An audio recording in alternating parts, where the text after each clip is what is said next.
Full Moon sale காலை 9 மணியிலிருந்து இரவு 12 மணி வரை ஜூலை 29 ஒரு நாள் மட்டும்.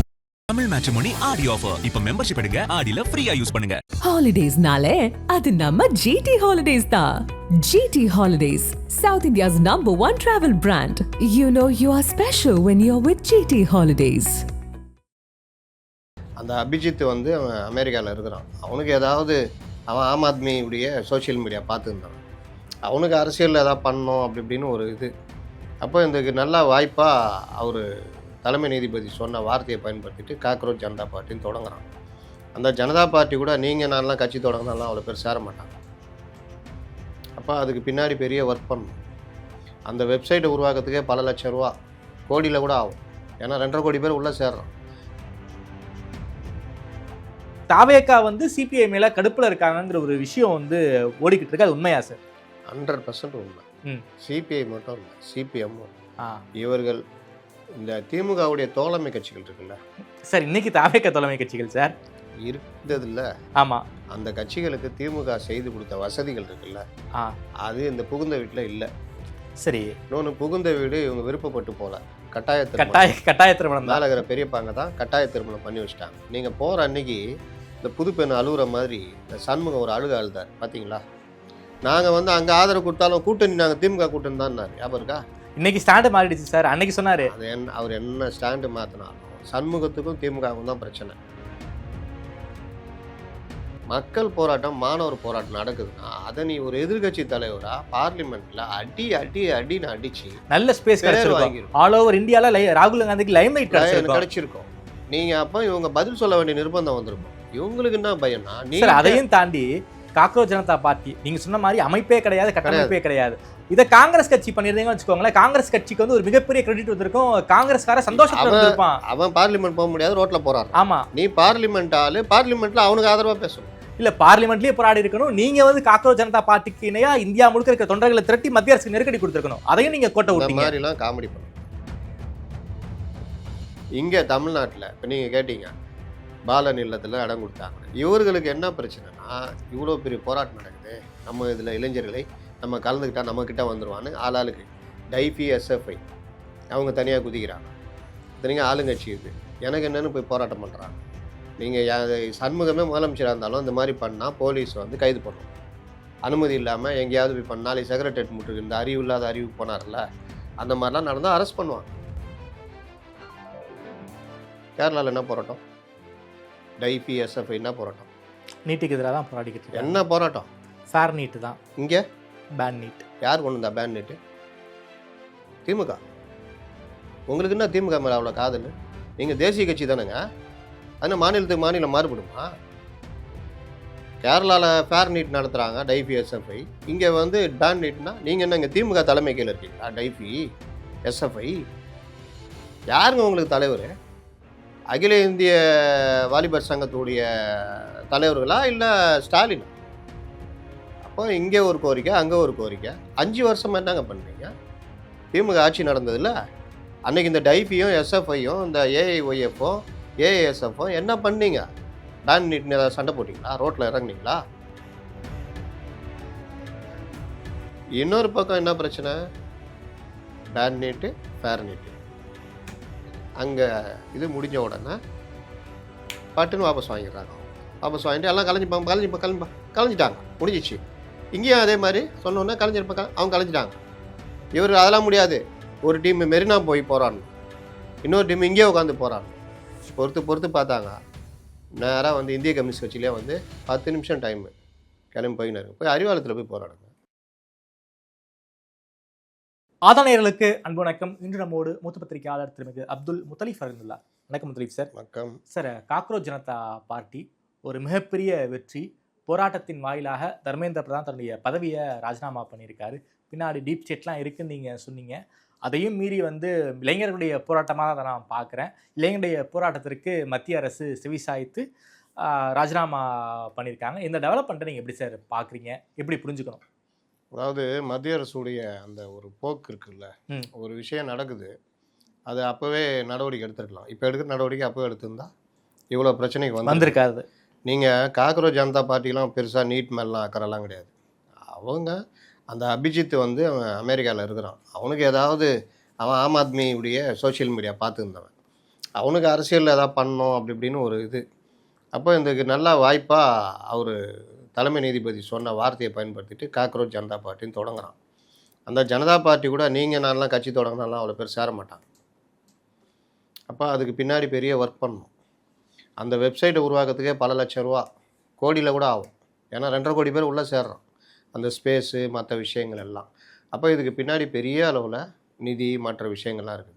அண்ணன் இருந்தது அமெரிக்காவில் 2-3 வருஷம் போய் செட்டில் ஆகிட்டார்.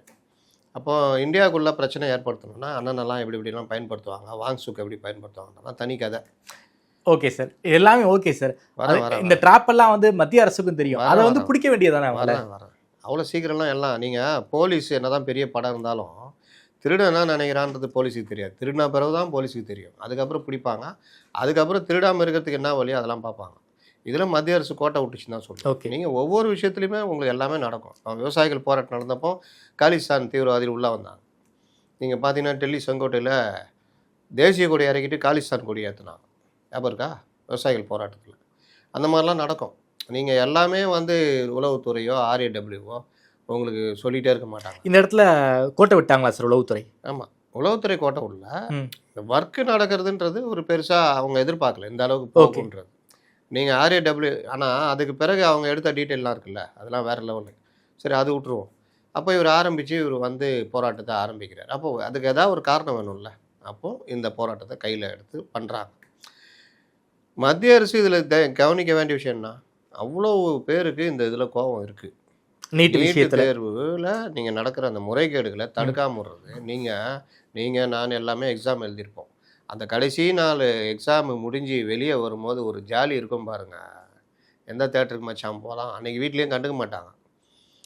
போய் சுற்றி கீத்தி தேட்டரில் சினிமா பார்த்துட்டு ஜாலி பண்ணிட்டு வீட்டுக்கு 8 மணி 10 மணி போனால் கூட கேட்க மாட்டாங்க. ஏன்னா எக்ஸாம்லாம் முடிஞ்சிச்சு, நமக்கு ஒரு ஃப்ரீ ஆகிடும். அந்த மாதிரி உங்களுக்கு நீட் எக்ஸாமு அவ்வளோ கஷ்டப்பட்டு கோச்சிங்ஸ்லாம் முடிச்சிட்டா நீட் வினாத்தாள் முறைகேடு, அதனால் தேர்வு ரத்து பண்ணுறோம் மறுபடியும் இதுனா எப்படி இருக்கும்? ஒவ்வொரு பேரண்ட்ஸும் வயிற்றில் நெருப்பை கட்டிகிட்டு இருப்பாங்க. நீங்கள் அங்கே ஸ்டடி ஹால் உள்ள எக்ஸாம் ஹால் உள்ளே போய் உக்கார வரைக்குமே அவங்களுக்கு பிரச்சனை பதட்டமாக இருக்கும். அதில் பல பேர் இந்த நீட் சென்டர்லாம் எங்கே இருக்குன்னு கூட பார்த்து வச்சுக்க மாட்டாங்க. நேராக அன்றைக்கி தான் போவாங்க. அது அந்த டைமுக்கு 1/2 hour முன்னாடி வந்துடும், அதில் போட்டிருக்கோம் அந்த இதில். ஆனால் அந்த டைமுக்கு தான் போகிறது. 9 மணினா 9க்கு போகிறது.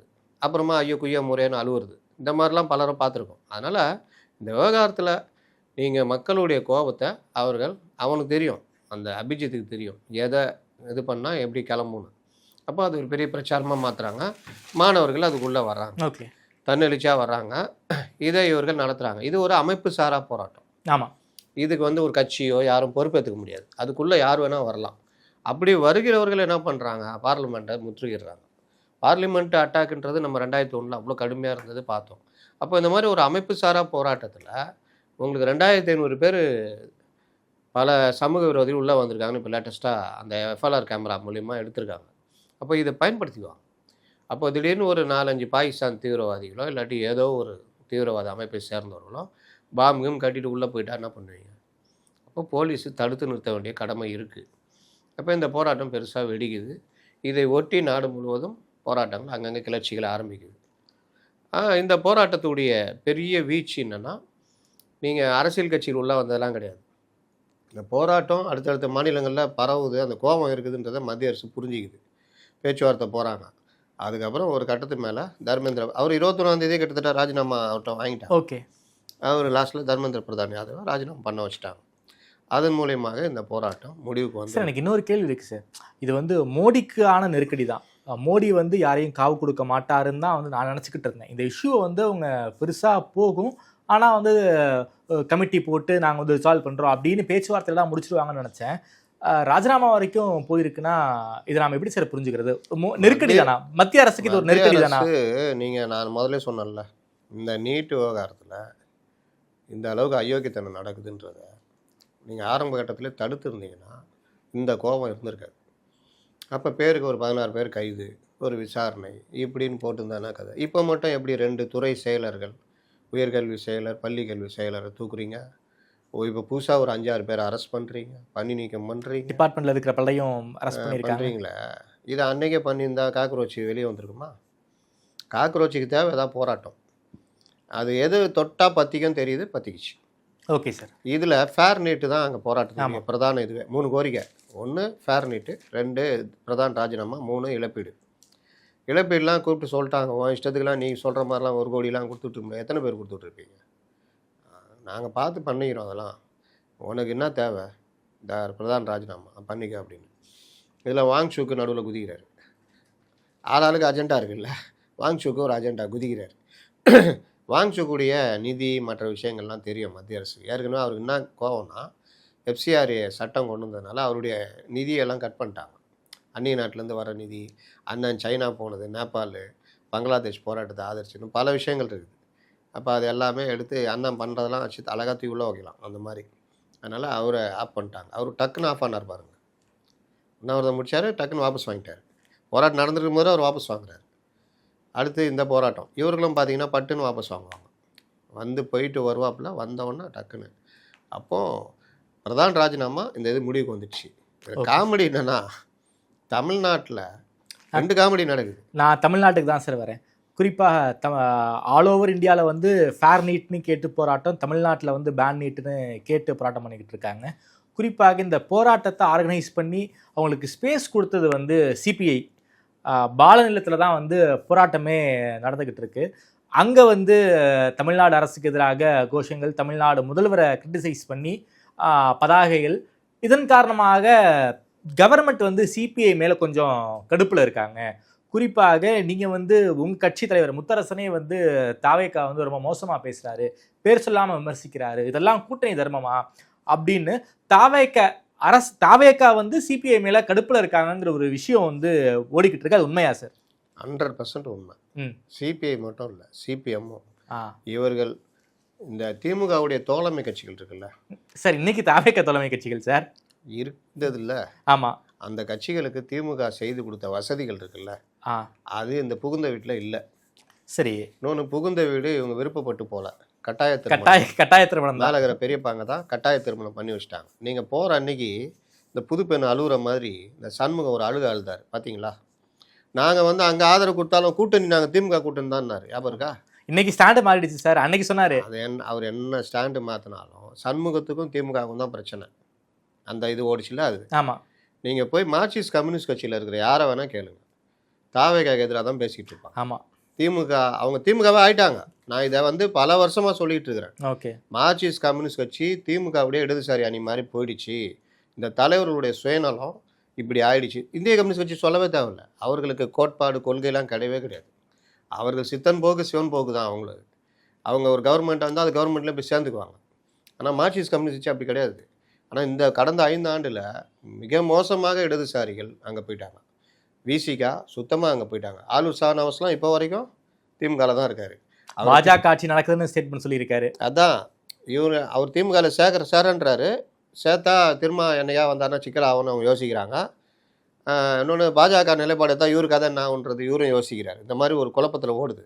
அப்போ இந்த மாதிரி இவர்கள் அனைவரும் மேலிட பெரியப்பாக்கள் சித்தப்பாக்கள்னால சேர்ந்ததுனால அந்த மற்ற விஷயங்கள்லாம் கட்டானதுனால கடுப்பில் இருக்கிறாங்க. இவங்க எப்போ வேணாலும் திமுக கூட்டணிக்கு வரத்துக்கு ரெடியாக இருக்காங்க. ஆனால் இவர்கள் கையில் முடிவு இல்லை.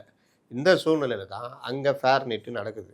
அங்கே ஒரு தலைவர் இருக்கிறார்ல, காமெடி தலைவர் ராகுல் காந்தி.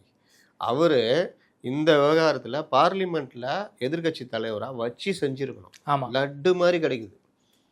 என்னையா பண்ணுறீங்க? பார்லிமெண்ட்டில் கோட்டை விட்டு பிரைம் மினிஸ்டர் வீட்டை போய் கோட்டை விடல. இவர் வேலையே இதுதான்.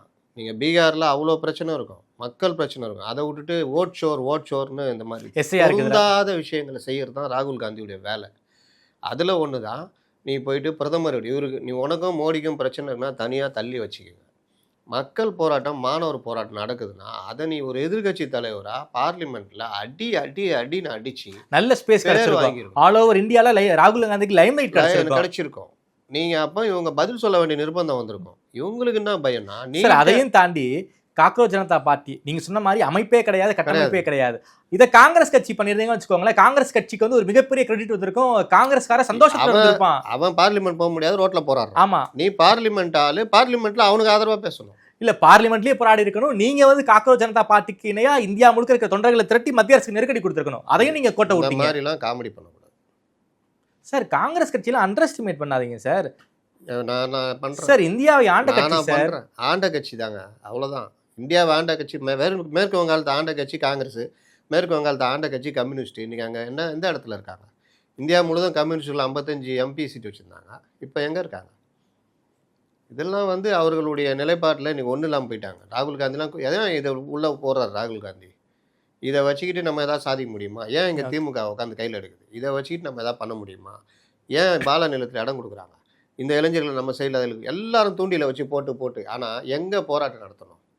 திமுகவோ இல்லை இவர்களோ காக்ரோச் போராட்டத்துக்கு ஆதரவாக அந்த மாணவர்கள் பிரச்சனை, நீட்டு பிரச்சனையை பார்லிமெண்ட்டில் அவர்கள் ரெப்ரசன்டேஷனாக பேசணும்.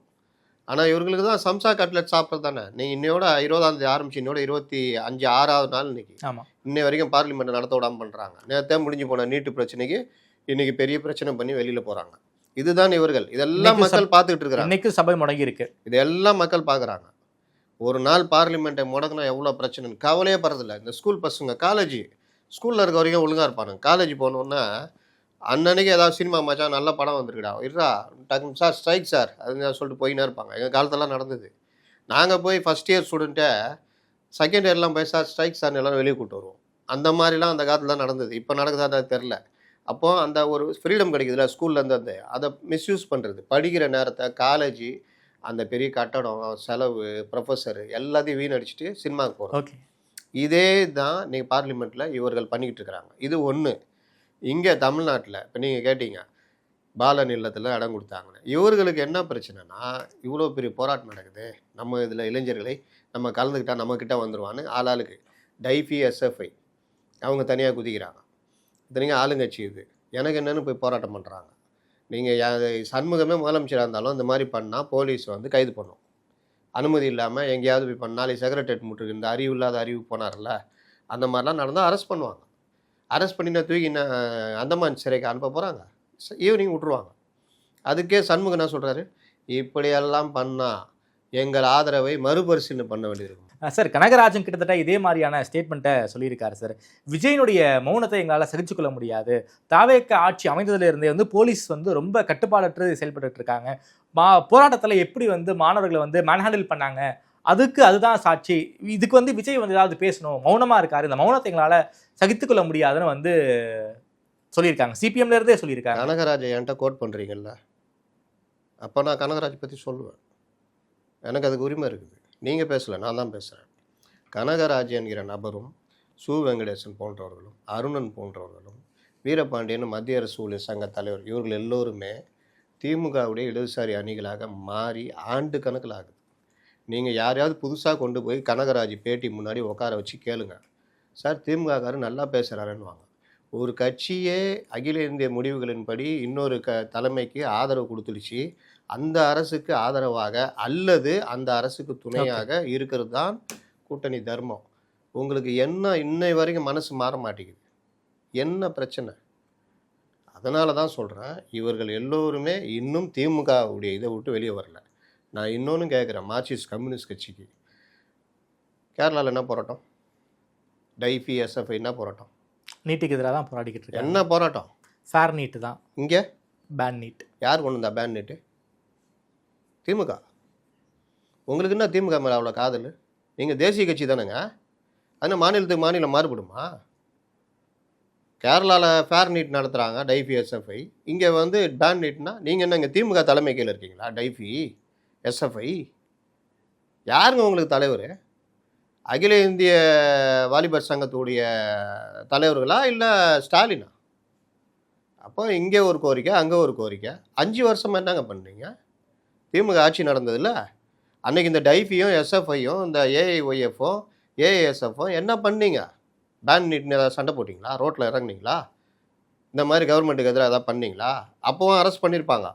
பண்ணியிருந்தால் இந்த மாதிரி சண்முகமாக ஒன்று அறிக்கை விட்டுருப்பீங்களா? ஸோ அரசுக்கு நெருக்கடி கொடுக்கணுங்கிறதுக்காக தான் இப்படி வேறு என்னங்க 13 நாள் அந்த பெண்கள் போராடுறாங்க, நைட் அண்ட் டே அங்கே கிடக்குறாங்க, போய் கூட பார்க்கல, சும்மா சம்பிரதாயத்துக்கு போயிட்டு வந்துட்டு அன்றைக்கி நைட்டை அடித்து அவங்கள அப்புறப்படுத்துகிறாங்க. அன்றைக்கி சண்முகத்துக்கு கோவம் வந்துச்சா? நியாயமான வழியில் போராடுற இவங்களை வந்து இந்த மாதிரி போலீஸை வச்சு அப்புறம் படுத்துறீங்களா? இது என்ன ஆட்சி? இந்த ஆட்சியை பற்றி நாங்கள் மறுபரிசீலனை பண்ணணும் வாய் திறந்தாரா அன்றைக்கி சண்முகம்? உங்களுடைய சங்கத்தையே கொடுக்கலையாங்க, சாம்சங் தொழிற்சங்கத்தையே கொடுக்கலையே. அன்றைக்கி நீங்கள் போய் முதலமைச்சர் நன்றி சொல்லிட்டு இருக்கீங்க, அங்கே பந்தலை பிரித்து அடித்து தோற்றுறாங்க. அன்னைக்கு கோவம் வந்துச்சா சண்முகத்துக்கு? தெரியுது அவருடைய அடிமை புத்தி. இதுதான் பிரச்சனை. பாலன் இல்லம் நீங்கள் கொடுத்தீங்க, எத்தனை பேர் உட்காந்தாங்க முத நாள்? ஒரு 15-20 பேர் இருக்கும், காக்ரோச் பார்ட்டி. அதில் பெரும்பாலும் நீட் எழுதின பசங்க எல்லாம் உட்காந்தாங்க. அடுத்தடுத்த நாள் ஃபுல்லாக உள்ளே இறங்குறாங்க, எல்லா புரட்சியாளர்களும் உள்ளே இறங்குறாங்க, மெயினாக திமுக. அப்போ அந்த கோரிக்கை அங்கே எப்படி மாறுது? Ban NEET. இதில் ஜென்சின்னு ஒரு கூட்டம் பனின்லாம் போட்டு போகுது. அந்த ஒமர் நடத்துகிறார் ஆர்கனைசர், அவர் நீங்களாம் வெளியே போங்க, நீங்கள் ஏற்கனவே முத்திரை குத்திருக்காங்க, நீங்கள் ஒரு இது பண்ணாதீங்க, வெளியே அனுப்புகிறாங்க ஜூலியெல்லாம். அப்புறம் ஜூலி அப்படி இப்படியே கை பிடிச்சி காலை பிடிச்சி உள்ளே வந்துடுது. இதில் இப்படி பேசுகிறாங்க. ஆனால் அந்த கூட்டத்தில் பிரதான விஷயமா இது மாற்றப்படுது, பேன் நீட். நோ. அடுத்து முதல்வருக்கு எதிரான கோஷங்கள், பதாகைகள், அது இது ஒரு கட்டத்தில் அந்த சனம் செட்டிலாம் ரொம்ப கடுப்பாகி கேட்குறாங்க. இது டெல்லியில் நடக்கிறது பேன், இது ஃபேர் நீட்டு இதுக்கான போராட்டம், காக்ரோச் போராட்டம். இங்கே எங்கே விஜய் வந்தார்? இதுதான் பிரதான கோரிக்கை. அதை மாற்றுறீங்க. அப்புறம் அந்த படம் பார்த்தவங்களாம் ஜோக்கன்றீங்களே, என்ன நியாயம்? இதெல்லாம் வெற்றிமாறன் இருக்கார், அவர்லாம் படம் எடுக்கலையான்னு கேட்குறாங்க. அவங்கள்ட்ட மைக்கை பிடுங்குறாங்க, சூழ்ந்துக்கிறாங்க. அவங்க அப்படி சுற்றிக்கிட்டு சூழ்ந்துட்டு மைக்கை பிடிச்சி அம்பிட்டு, அப்புறம் இல்லை நாங்கள் வந்து இடதுசாரி தோழர் ஒருத்தர் அரசியல் படுத்திட்டு அப்புறம் மைக் கொடுக்கலான்னு நினச்சோன்னு உருட்டுறாங்க. இந்த பிரச்சனைக்கு அப்புறம் வீரபாண்டியனை கூப்பிட்டு கடுமையாக எச்சரிக்கிறாங்க. என்ன நினச்சிக்கிட்டு இருக்கிறீங்க? கூட்டணியில் இருக்கிறீங்க, உங்கள் இஷ்டத்துக்கு இந்த மாதிரி பண்ணிக்கிட்டு இருக்கிறீங்க. நீங்கள் போராட்டம் நடத்துங்க, உங்களுக்கு நாங்கள் எதுவும் வந்து பண்ணல. ஆனால் அந்த போராட்டத்துடைய பிரதான இது என்னவா இருக்குது? ஓகே, யார் பிரதான கூட்டாளியாக இருக்காங்க? இது எப்படி கரெக்டாக இருக்கும்? அப்படின்னா வீரபாண்டிய வந்து அப்படியும் இல்லாமல் இப்படியும் இல்லாமல் அங்கேயும் வலிக்காமல் இங்கேயும் வலிக்காமல் நீங்கள் எல்லோரும் முதிர்ச்சியானவர்கள் அது இதுன்ட்டு படத்தை இங்கே இப்படிலாம் பேசுகிறாரு. இன்னொரு பக்கம் என்ன பிரச்சனை? பேன் நீட்டு, ஃபேர் நீட்டு. அங்கே இது முடிஞ்ச உடனே பட்டுன்னு வாபஸ் வாங்கிடுறாங்க. அவங்க வாபஸ் வாங்கிட்டு எல்லாம் கலைஞ்சிட்டாங்க, முடிஞ்சிச்சு. இங்கேயும் அதே மாதிரி சொன்னோன்னே அவங்க கலைஞ்சிட்டாங்க. இவர் அதெல்லாம் முடியாது, ஒரு டீம் மெரினா போய் போராடணும், இன்னொரு டீம் இங்கேயே உட்காந்து போராடணும். பொறுத்து பார்த்தாங்க. நேராக வந்து இந்திய கம்யூனிஸ்ட் கட்சியிலே வந்து 10 நிமிஷம் டைமு கிளம்பி போயினாரு. போய் அறிவாலயத்தில் போய் போராடுங்க, 10 நிமிஷம் டைம் கிளம்பி போங்கன்ட்டாங்க. இதில் என்னப்பா நீங்கள் பேன் நீட்டுன்னு வச்சுக்கிட்டு பேனர் ஒட்டிக்கிட்டு இங்கே போராடினீங்க காக்ரோச்சி, இப்போ மட்டும் என்ன போயிட்டீங்க அப்படின்னு கேட்குறாங்க ஒரு கூட்டம். அவனுக்கு தேவை நீ அவனை பயன்படுத்தினா, அவன் ஒன்றை பயன்படுத்திக்கிட்டான். யாரை பயன்படுத்தினான்றது தான் இவ்வளோ கும்பல், அவன் பயன்படுத்திக்கிட்டான். சார் இன்னொரு கேள்வி சார், அதுவும் வந்து சிபிஐ சார்ந்து தான், அது வேறு கான்டெக்ஸ்ட்டு. முதல்வர் தன்னுடைய அலுவலகத்தை மாற்ற போகிறார். கோட்டையிலிருந்து நாமக்கல் கவிஞர் மாளிகைக்கு 10வது மாடியில் வந்து வேலைகள் நடந்துக்கிட்டு இருக்கு. ஒரு 3 மாதத்தில் வந்து முதல்வர் ஆஃபீஸ் வந்து அங்கே ஷிஃப்ட் ஆக போகுதுன்னு செய்திகள் அதிகாரப்பூர்வமாகவே வந்துருச்சு. இது தண்ட செலவு அப்படின்னு வந்து எம்பி சுப்பராயன் சொல்லியிருக்காரு. எதுக்கு சார்? சுப்பராயன் பற்றி நான் ஒன்று சொல்லிடுறேன், கேட்டதுனால சொல்கிறேன். சுப்பராயன் 96ல் இந்திய கம்யூனிஸ்ட் கட்சி, அதாவது ஜெயலலிதாவுடைய கடுமையான எதிர்ப்பில் இந்திய கம்யூனிஸ்ட் கட்சி, சிபிஎம் எல்லாம் சேர்ந்து ஜெயிக்கிறாங்க. அதிமுகவில் மொத்தமே 4 பேர் மொதல் ஜெயிச்சாங்க. ஞாபகம் இருக்கா? ஜெயலலிதாலாம் தோற்றுட்டாங்க. அந்த பீரியடில் அதிமுகலேருந்து ஏதாவது ஒன்று பேசுனா திமுக கூட முந்திட்டு வராது, இவர் தான் முந்திட்டு வந்து பதில் சொல்வார். அவ்வளோ அடின்னு அடிப்பார். ஒரு திமுககாரன் கூட வெக்கப்படுற அளவுக்கு அவர் அடிப்பார். பார்த்துக்கிட்டே இருந்தாங்க ஜெயலலிதா. 2001 காட்சி மாறிச்சு. இவங்களை எல்லாத்தையும் கைவிட்டு அவர் பிஜேபி கூட போயிட்டார். 99ல் கலைஞர் இவங்க நட்டந்தட தெருவில் நிற்கிறாங்க. அப்புறம் அதிமுகட்ட வராங்க கூட்டணிக்கு. ஜெயலலிதா போட்ட மொதல் கண்டிஷனு சுப்பராயனு சீட்டு கிடையாது. அன்றைக்கி போன சுப்பராயன் தான். அப்புறம் திமுக ஆட்சிக்கு வந்தோன்னா மறுபடியும் திமுக அதுன்னு வந்து இப்போ எம்பியாக இருக்காரா? அதனால் தண்ட செலவு நீங்கள் யாருங்க முடிவு பண்ணுறதுக்கு? போன கவர்மெண்ட்டில் எவ்வளோ பண்ணல? அன்றைக்கெல்லாம் எங்கே போயிருந்தீங்க? என்ன தண்ட செலவு? ஒரு முதல்வர் அறையில் ஒரு தனியாக இருக்குது, விசிட்டர் அறை வேறு ஒரு இடத்துல இருக்கும், துறை செயலாளர் அறை வேறு எங்கேயும் இருக்கும். இந்த மாதிரி ஒவ்வொன்றுக்கும் போயிட்டு வந்து பண்ணணும்.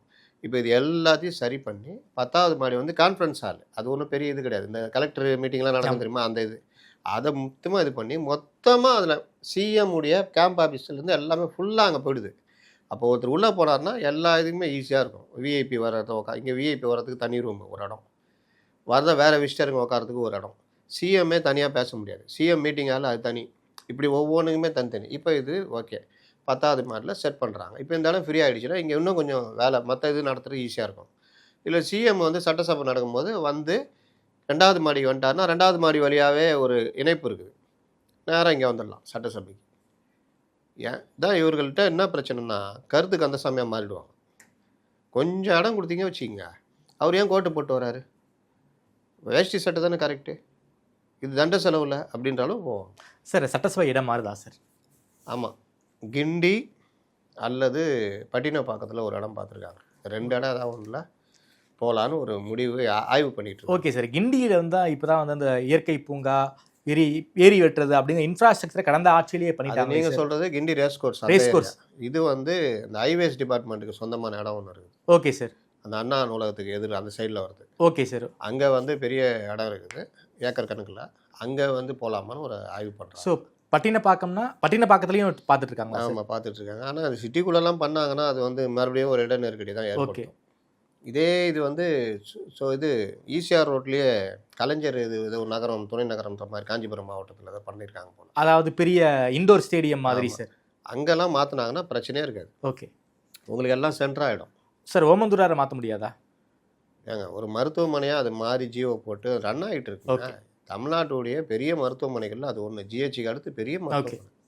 அதெல்லாம் அந்த மாதிரி எடுத்தாங்க யாரும் பண்ண மாட்டாங்க. அது மருத்துவமனை, மருத்துவ கல்லூரி, ஹாஸ்டலு, உங்களுக்கு பெரிய செட்டப்போடு அது மாதிரி. சார் சட்டசபைக்காக தான் அந்த இன்ஃப்ராஸ்ட்ரக்சரே கட்டினாங்க. சட்டசபையும் நடந்துச்சு. அதுக்கப்புறம் அடுத்த முதல்வர் முடிவு எடுத்துட்டாங்க எனக்கு என்னன்னு. அதுக்கப்புறம் ஏன்னா அவங்க கட்ட நினச்சப்பெல்லாம் இவங்க தடை வச்சுக்கிட்டே இருந்தாங்க. அப்போ இவங்க அது அண்ணா சென்டரி இது இருக்குல்ல, லைப்ரரி, தான் கட்ட வேண்டியது. ஓகே, அதுக்கும் இல்லாத பிரச்சனை பண்ணாங்க. குயின் மேரிஸ் கட்ட வேண்டியது, அது தப்பு. ஏன்னா குயின் மேரிஸ் கட்டினா ஒரு காலேஜே நீங்கள் காலி பண்ணுறீங்க, அது எடுத்து போகிறாங்க. கரெக்டு. அதுக்கப்புறம் அவங்க கோட்டர்புரம் போயிட்டாங்க. ஆனால் கோட்டர்புரத்தை கட்டியிருந்தாலும் இன்றைக்கி பயங்கர இடம் நெருக்கடியாக தான் இருக்கும். சார் முதல்வர் கர்நாடகாவுக்கு போவார் மாட்டார், ஒரு பெரிய சர்ச்சையாக இருக்கே சார். இதை நாம் எப்படி சார் புரிஞ்சுக்கிறோம்? ஏங்க வாழ்க்கையில் இப்படி தான் அப்படி தான் எதுவுமே கிடையாதுங்க. ரெட்டே பிஸ்வாங்க. இல்லை சார், அது கர்நாடகாங்க காவிரி நதிநீர் பிரச்சனைங்கிறது ஒரு அரசியல் பிரச்சனை தான். அரசியல் பிரச்சனை இல்லைன்னு தாவேக்கால இருந்தே சொல்லிக்கிட்டு இருக்காங்க. அதை பேசுவதற்காக தான் காவிரி நடுவர் மன்ற ஆணையம் அமைச்சிருக்காங்க. அங்கே ஏகப்பட்ட அங்கே தான் நம்ம வந்து பேசி தீர்க்கணும். நாம ஏன் கர்நாடகா முதல்வர்கிட்ட போய் பேசணுங்கிற கேள்வி இருக்குல்ல. அதான் நான் ஆரம்பித்தேன். ஓகே, வாழ்க்கையில் இப்படி தான் அப்படி தான் கிடையாது. ரெட்டே பிஸ்வாங்க. ரெட்டே பிஸ்வன்னா இது வந்து இப்படி எழுதியிருக்கு சார், அது பிரகாரம் தான் சார் நடக்கணும் அப்படின்றது. நீங்கள் 1959 முல்லை பெரியாறு அணை சம்பந்தமாக அதிகாரிகள் பேசிக்கிட்டே இருக்காங்க. ஒரு 40 நாள் 45 நாள் போகுது. இஎம்எஸ் நம்பூதிரி பாட்டு ஒரு நாள் கேட்குறாரு என்ன பிரச்சனை. இல்லைங்க பேச்சுவார்த்தை போகுது. எதுக்கு இவ்வளோ கஷ்டப்படுறீங்க, நானே அந்த சிஎம் பார்க்குறேன்ட்டு காமராஜரை பார்த்து பேசி 45 நிமிஷத்தில் முடிச்சிட்டாங்க. எப்போவுமே இது வந்து நமக்கு நடுவர் ஆணையம் மற்றதெல்லாம் இருக்குது. அவர் சிவகுமாரே கூப்பிடுறாரு. கூப்பிடும் பொழுது இங்கே போவேனா அது இதுன்றாங்க. இப்போ ஒரு பிரச்சனை கோர்ட்டில் இருக்குதான், உண்மை தான். நீங்கள் இங்கே சம்மந்தப்பட்டவங்க கூப்பிடும்போது நீங்கள் போனால் நாளைக்கு அதை நாங்கள் பேசிக்கிட்டு இருக்கோம் அப்படின்னு அதை மடைமாற்றம் பண்ணுவான்றாங்க. நீங்கள் போனீங்கன்னா அவர்கள் ஒத்து வரலன்னா அதை கோர்ட்டு கொண்டு போகலாம். நாங்கள் சமாதான ரீதியாக அவர் கூப்பிட்டு அடிப்படையில் போனோம், அதுவும் ஒத்து வரல, எங்களுக்கு பண்ணுங்கன்னு கொண்டு போயிடலாம். ஆனால் போய் பேசி ஏதோ சில இது நடந்ததுன்னா அது நல்ல விஷயம் தானே. ஓகே சார், அந்த காலத்தில் அப்படி தான். அதனால் இந்த காலத்துலேயும் அப்படியே இருக்கணும்னு அவசியம் கிடையாது.